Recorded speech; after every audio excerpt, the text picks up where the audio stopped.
they have done an amazing job of transforming a traditional horticulture program into a integrated food system education effort where every student in the school has the opportunity to partake in it. It's called CRAFT, which is an acronym, which means Community and Climate Resilience Through Agriculture, Forestry, and Technology. And so I would love to introduce you to Janice Boble, one of the founders of CRAFT, Abbie Castriotta, who is the Gardens and Greenhouse Manager, and Luca and Edwin, which are seniors at Woodstock High School. My name is Janice Boble, and I am the agricultural innovation teacher at Woodstock Union High School, which is a position I came into in 2020. So it was interesting timing with COVID. After teaching for many years at the kind of upper elementary level, this opportunity came up and I took it, and it's been amazing. So when I took the position, our other co-creator of CRAFT, Kat Robbins, who's our place-based education coordinator, she and I worked to get a Roland Fellowship, which for those of you not in the education world, this is a grant that allows people to build transformative change within their school culture and climate. And so that's how we developed CRAFT. And we came together with students and community members and teachers and staff to really flesh out the vision of what CRAFT could be. And what CRAFT is a pathway of connected interdisciplinary courses that students at the high school can take. They earn 6 credits on their high school transcript, which then gives them kind of like what we consider to be a minor in food and forest systems and innovative thinking. So they are taking a few classes with us, with our gardens and our greenhouses, and then they're taking a variety of classes, anywhere from economics and the environment to statistics and data science to Spanish 3, which has a food and culture aspect focused on it. And then we offer 3 different courses that students take. One is called Foundations of Agriculture, and I would really call that kind of our agroecology program. We have another one called Food and Forest Systems, which is really looking at that systems piece of how we get and grow and process our food on the local and global level, and then looking more at our forest systems to understand all of the inner workings within an ecosystem. And then we have Stewardship Action Project, which is students, once they've done some deeper learning around their pathway, they're able to take their passions, their interests, their skills, and put it to action. And so we have a variety of projects, but Luca is working on taking natural dyes and dyeing their own fabric and being able to then create their own garments. So, food and fiber. Just to talk about this transformative action piece a little bit more, this program has provided so many different avenues and opportunities for students to be able to really dig into what they really believe in and what is important to them.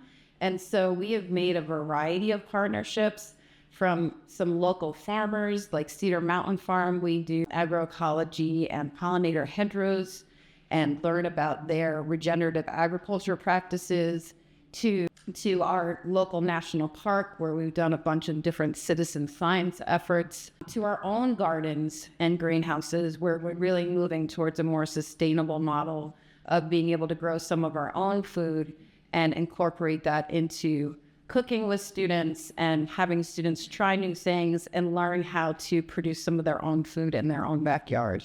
We have a microgreen CSA that came out of our Foundations of Agriculture program. So our teachers pay a certain amount each week and we harvest microgreens for them, which has become really popular. And we have just really, our approach is about hands on the land.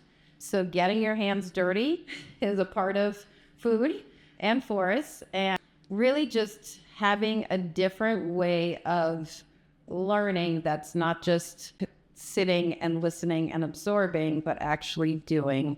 And we focus on systems thinking, sustainability, stewardship, and service learning. And I'm going to pass it on because I've probably gone over my time. Hi, I'm Abbie. I'm the greenhouse and garden manager at the high school. And my job is kind of to connect students and teachers and community members to the resources and the land that we have at the school. And I kind of wanted to highlight one of the transformative action partnerships that we've kind of created. Janice touched on a few, but I wanted to dive deeper into this one that we've started recently. So we've been using a systems thinking, multi-solving mindset to build a new native plant growing program. And it's a way to create these learning opportunities for students that are also beneficial to the community and create these beneficial partnerships between students and community.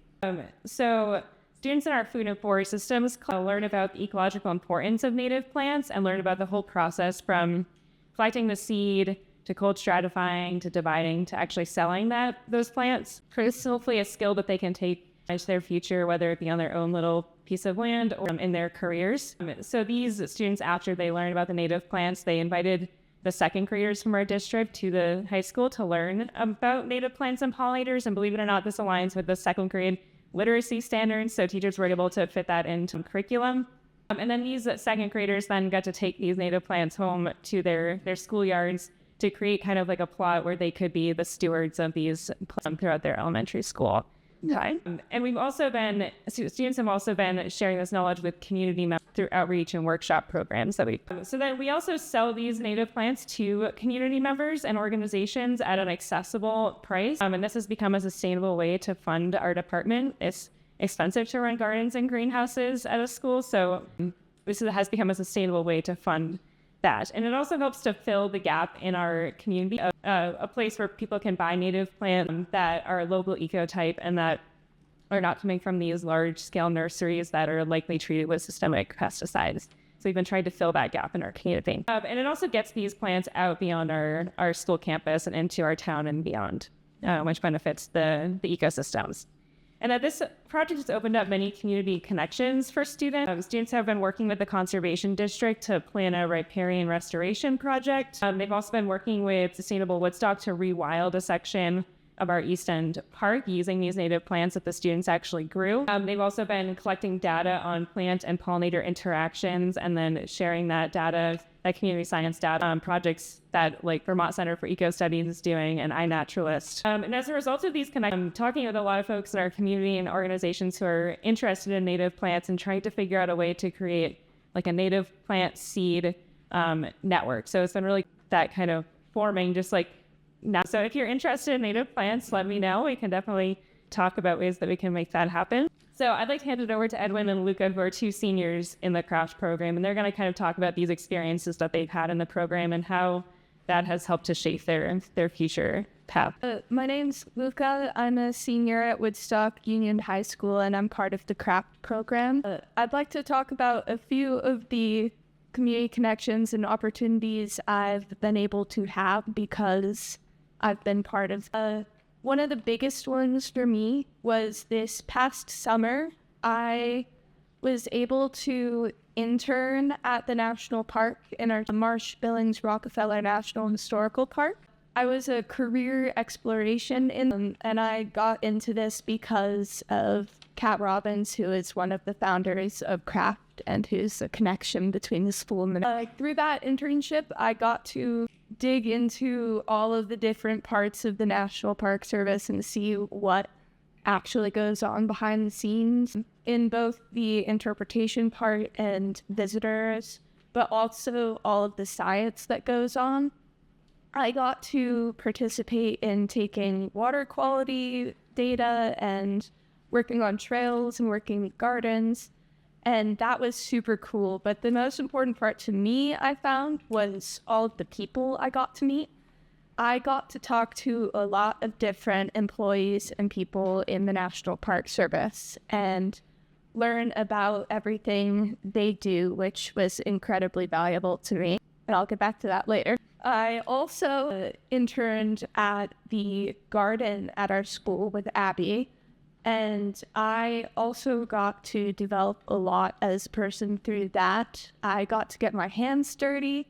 I learned a lot about self-direction and teamwork and getting things done. And I also figured out that I'm definitely very interested in food and agriculture and hope to tie that into my studies and work. And Heck yeah.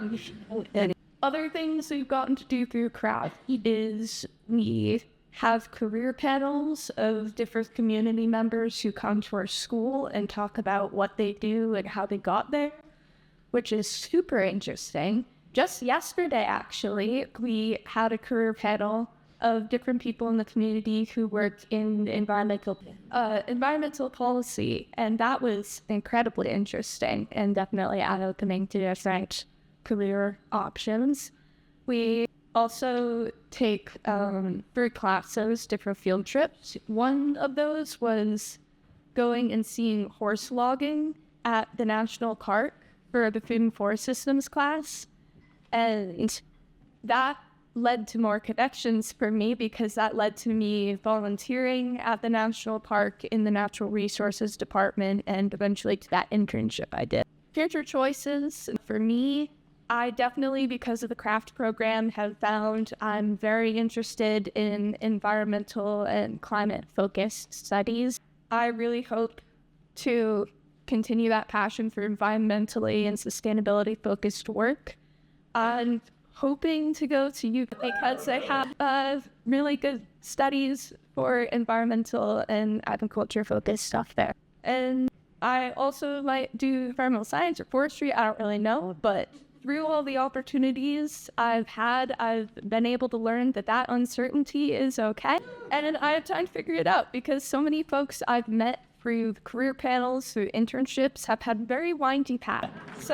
So I'll just see where those paths take me. And with that, I will hand over to my classmate, Edwin. I'm another senior. For me, craft is a lot different because I was fortunate enough to already know Kat Robbins and to get to know Miss B. And I was it was less of like, we're doing this like, hey, Edwin, this is an opportunity you can do. So one of the opportunities I got was an internship at the school, the garden internship at the year of 2023.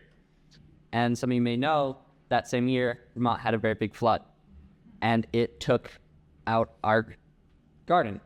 And it went for me from learning how to maintain and clean the garden, how to become a leader through adverse time and fix and see what we can do for next year and create a future plan so this doesn't happen again. And I feel like we did that and it was really, really fun to do, even though it got cut short for me like a month. And another thing I got to do, another opportunity craft gave me was the career panels and places we go, like Luca mentioned before. One place I got to go was the White River Land Trust. Some of you may know it, or collaborative. And I got to meet with a man named Rudy who works there. And I got to talk to a person who had a lot of interest as me and informed me that my life can be like this, that I can work with like-minded people who like the same idea of keeping the land for future generations and preserving it now. And I really liked that, so it kind of pushed me toward to seek that out more. Another opportunity that was given to me by craft was to tour a college called Sterling up in Craftsburg, Vermont. There's a couple of gifts in there. And it was also an opportunity. I really liked the school. And there was another opportunity is that craft got me accepted to Sterling College. And one of the other things that I'm hoping to use this future of being accepted to a school like Sterling that's very heavily environmental focused, and what I've learned through craft is to become a part of the National Park Service, so I can help preserve the forests we have now and the land around us, and hopefully preserve for future generations, teaching them, documenting, and stuff like that. So thank you for